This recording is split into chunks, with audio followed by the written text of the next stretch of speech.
Hello, everyone. My research for this week was called The Effects of Supplemental Small Group Phonics Instruction on Kindergartners' Word Recognition Performance.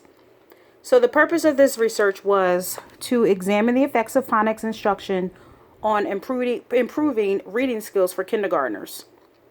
Visual analysis and comparison mean outcomes were used to examine the 6 kindergarten students in this study. There were phonics gains made by the intervention. However, those gains were lost by the 1-week recall assessment. So the problem that the researchers stated was that far too many children enter kindergarten without the skills necessary to be successful readers. The researchers believed the lack of these basic skills contributed to the achievement gap, which increases year after year. Children from low SES suffer the most, therefore, they benefit from phonics instruction. The researchers also believed that evidence-based techniques were best for teaching students.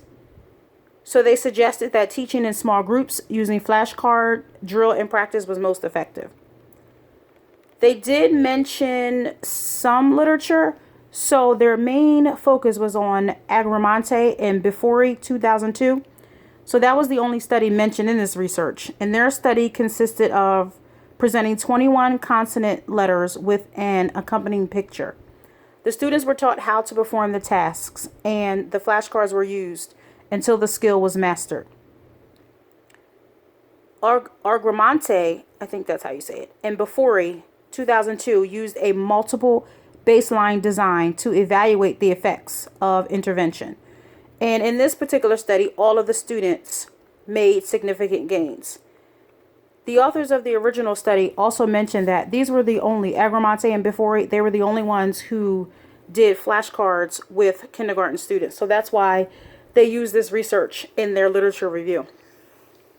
So the hypothesis was the purpose could be studied in an unbiased manner. The subjects were randomly assigned, and they were taught phonics by using flashcards. So if the word was read correctly, 1 point was given. If it was incorrect, 0 points were given. So this type of drill is done every day in classrooms all around the country. So again, there were 6 subjects who were randomly chosen for the experimental or control group. They were kindergarten students who attended an elementary school in an urban city near a larger city in the Midwest. The classroom teachers identified 11 students for the study, but 6 returned the consent form. 2 were African American boys and 4 were African American girls who did not receive special education. The subjects were appropriate. However, I was confused by the choice to divide the students. I was always taught to believe that it's unethical to have an experimental and control group in the same classroom. So I believe it would have been more appropriate if there was an experimental group in one class and a control group in another class or even another school. But that's not the way that they conducted this research. And I'm finding that so many researchers have this control group as well as the experimental group. So I'm still confused by that. The researcher did not mention a particular instrument. However, they used a verbal test to assess the subject's word knowledge. The verbal test provided immediate feedback, and the data was collected daily. The researchers mentioned that they used a procedural integrity checklist. So I don't really know if that would be considered the validity and reliability. I'm assuming that it is. So with this checklist, the items examined whether the phonemes were clearly articulated and whether the words were pronounced correctly after the phonemes were blended. An assessment integrity checklist was also used. An independent rater listened to the students, pronounced the phonemes, and pronounced the words after they were blended. So at the conclusion of the assessment, the independent raters and the experimenters' scores were compared. And the inter-rater agreement was 97.2%. So they were almost identical. The researchers did not include the test because it was verbal. However, They provided an example of the alternating treatment design used in the study. So there was a graph and they showed all of the scores for each student. So it showed the number of words retained in the control condition, the phonics condition immediately after the treatment session, and the phonics condition 1 week after the treatment session. So this showed that all of the students did make improvements. For the design, each subject was assessed to identify a list of unknown words. The words chosen for this pre-assessment was taken from the McCormick textbook, and I'm not sure what that is. The subjects were shown a word card, and they were to read it aloud.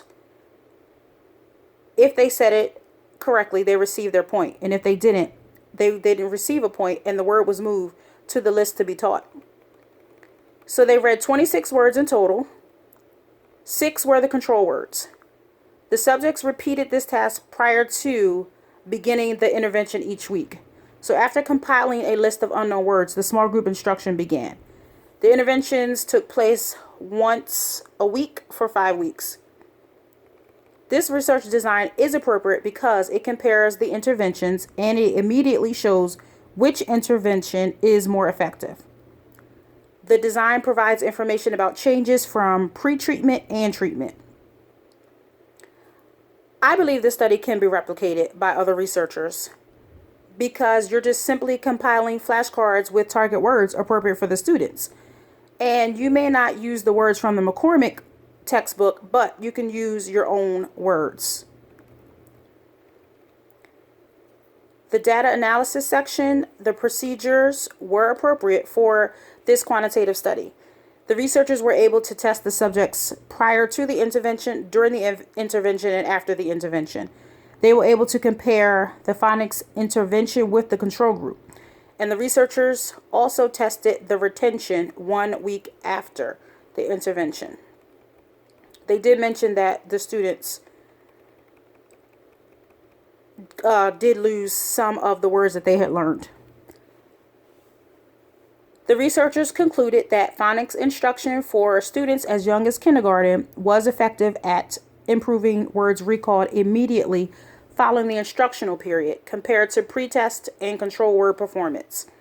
The small group instruction with the opportunity for feedback seemed most effective. The researchers generalized that students from varying backgrounds can be successful with phonics instruction. They suggested including phonics instruction within the classroom language arts instruction. The researchers also suggested implementing more frequent sessions over longer periods of time. Again, they only did it once a week for 5 weeks. They believed in building in review sessions also. And to maintain engagement, the researchers suggested alternating choral responses with individual responses. Cultural appropriateness for diverse students was also mentioned for this research. It was a pretty good article, very interesting. I would recommend it to anyone. So thank you so much for listening to my video, and I will see you on the vocabulary side. Thank you.